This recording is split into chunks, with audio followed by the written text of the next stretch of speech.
We spend over 90% of our lives inside constructed environments, yet architecture is the most critically neglected art form in Western analytic philosophy. When we evaluate a painting or a novel, we treat it as an object of observation. We step back to look at the canvas or close the book. We cannot step back from a building we occupy. Traditional aesthetic frameworks fail to capture an art form we physically inhabit. Architecture generates unique philosophical friction, inextricably bound to three realities. A structure must obey structural engineering, fulfill human utility like shelter, and enforce social routines by dictating where bodies move. To analyze architecture philosophically, we have to look past the static facade. We must examine the built environment as an active machine that constructs human reality.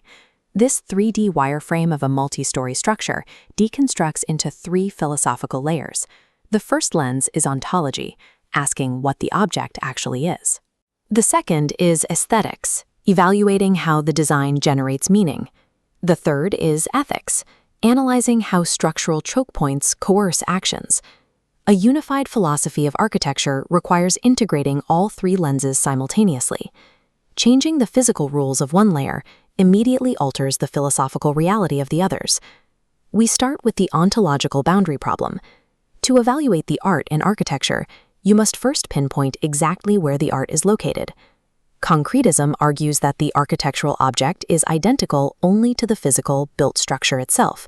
The art exists strictly in the assembled stone, steel, and glass. Abstractism counters that the true architectural object exists as the underlying plan or blueprint. Under this theory, the physical building is merely a temporary instantiation of an eternal design. Look at the black brick and paneled door of 10 Downing Street. When we point to that address, we have to ask what we are actually referring to: the physical materials currently standing there, or the conceptual design they replicate. The philosopher Nelson Goodman proposed a framework for this, centered on whether an art form is allographic. An allographic art form is one where the work can be perfectly replicated through a notation system, like a musical score. Architecture fails to be perfectly allographic. A blueprint acts like a score, but local context intervenes. The soil composition, the specific batch of materials, and the microclimate guarantee that a blueprint cannot be universally identical everywhere it is built. This forces a categorical division. Exclusivism argues that only exalted, high art structures qualify as architecture. Inclusivism argues that everyday drainage ditches and utility sheds possess the exact same architectural properties. A painting's identity is bounded by its frame. An architectural object's identity is inherently unstable, scattered across its paper plans, materials, and historical context. Once we locate the object, we have to judge its aesthetic success.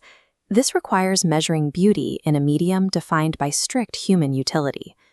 Formalism evaluates a structure based entirely on its pure visual properties, isolated from its context.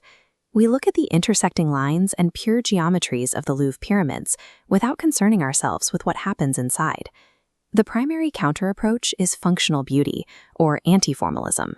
Rooted in Kantian aesthetics, this theory argues that a design's beauty is inherently tied to its teleology. Teleology is the philosophical study of an object's intended purpose or end goal. Physical decay introduces a severe paradox for strict functionalist evaluation. If an object is evaluated by its function, a building that can no longer house or protect should logically be an aesthetic failure. The exposed corridors and missing floors of the Roman Colosseum offer zero utility, yet the Colosseum maintains profound aesthetic power. It evokes awe despite losing original utility, revealing the hard limits of strict functionalist evaluation. We see the inverse in modern inclusivist examples. The bright red deconstructivist geometries of the Parc de la Villette Folie possess intentional aesthetic elegance without standard functional ascription. Architectural aesthetics cannot rely on a binary of form versus function. True aesthetic judgment must account for the object's entire lifespan and shifting human perception. Architectural spaces are never neutral. The physical environment actively dictates human movement. Structurally, architecture acts as the coercive, systemic organization of social space. This forces us into the debate over value interaction, split between autonomism and moralism in architectural ethics. Autonomism argues that values remain independent, and architectural design can be aesthetically brilliant while remaining morally neutral, or even deeply flawed. Moralism counters that because architecture forces human participation, the values are linked. An aesthetic failure that creates a hostile environment is inherently an ethical failure. When a building promotes a specific political ideology, we face a problem of diffused agency. Look at the towering scale of New York City Hall, designed to project authority downward onto the plaza.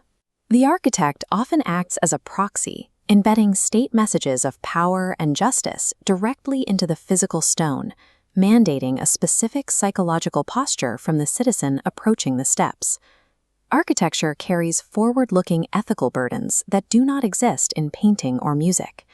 The architect is responsible for urban behavioral conditioning and environmental sustainability for decades into the future. Because society is forced to live within its boundaries, every structural design choice operates as an inescapable moral proposition. We can test this framework on a historical structure embodying the collision of ontology, aesthetics, and political coercion. The rotundous stately dignity reflects a living university. Yet, this exact spatial layout actively organized social hierarchies, physically dictating democratic inclusion versus exclusion in early America. Isolating the formal beauty of a structure from its social reality destroys our ability to fully understand the architectural object. This top-down, vector visualization of a modern city grid merges structural footprints representing ontology, geometric forms representing aesthetics, and pulsing pathways of human traffic, representing ethics. Every architectural object exists as a material reality, defined by the simultaneous constraints of physics, teleology, and social systems. You cannot separate the metaphysical existence of a physical wall from the aesthetic of its form, nor from the political reality of whom it keeps out. Architecture is the ultimate execution of applied philosophy. It is the one discipline where abstract metaphysics and ethical theory must literally bear weight.